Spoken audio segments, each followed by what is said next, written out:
Programang ito ay rated SPG, striktong patnubay at gabay ng magulang ang kailangan. Hindi nga inaasahan ni Tanggol na darating ang ganitong klaseng pagsubok sa kanyang buhay.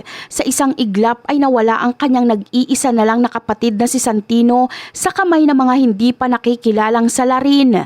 Labis ang sakit na nararamdaman ni Tanggol dahil ang huling kapatid na natitira sa kanya ay kinuha pa sa paraang marahas at biglaan. Dahil dito, tila gumuho ang mundo ni Tanggol habang pinagmamasdan ang kawalan ng buhay ng kanyang mahal na kapatid na si Santino. Gaya ng inaasahan, walang ibang nakitang sisisihin si Rigor sa nangyaring trahedya kundi si Tanggol lamang.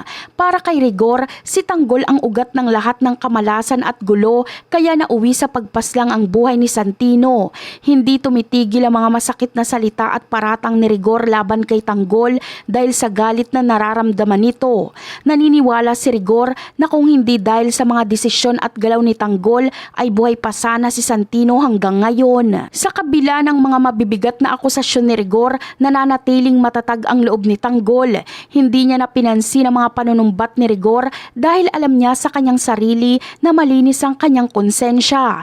Alam ni Tanggol na wala siyang kinalaman sa krimen at hindi niya magagawang saktan ang sarili niyang dugo at laman.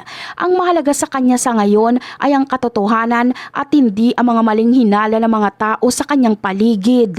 Dahil sa pagmamahal niya kay Santino, sumumpa si Tanggol na gagawin niya ang lahat ng kanyang makakaya upang mabigyan ng hustisya ang kapatid. Hindi siya papayag na mabaon na lamang sa limot ang nangyari at manatiling malaya ang mga taong pumatay dito. Kahit pa mag-isa lang siya sa laban na ito, handa siyang itaya ang lahat para lamang mapanagot ang mga may sala. Ito na ang nagsisilbing tanging layunin ni Tanggol sa kanyang buhay sa kasalukuyan. Aminado si Tanggol na magiging mahirap ang kanyang tatahaking landas dahil wala pa siyang malinaw na basihan kung sino ang responsable. Para siyang mangangapa sa dilim dahil sa kakulangan ng impormasyon tungkol sa mga pumaslang kay Santino.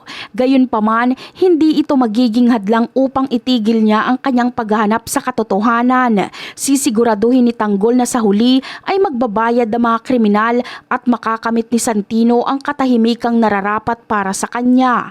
At yan ang aabangan natin. Bye!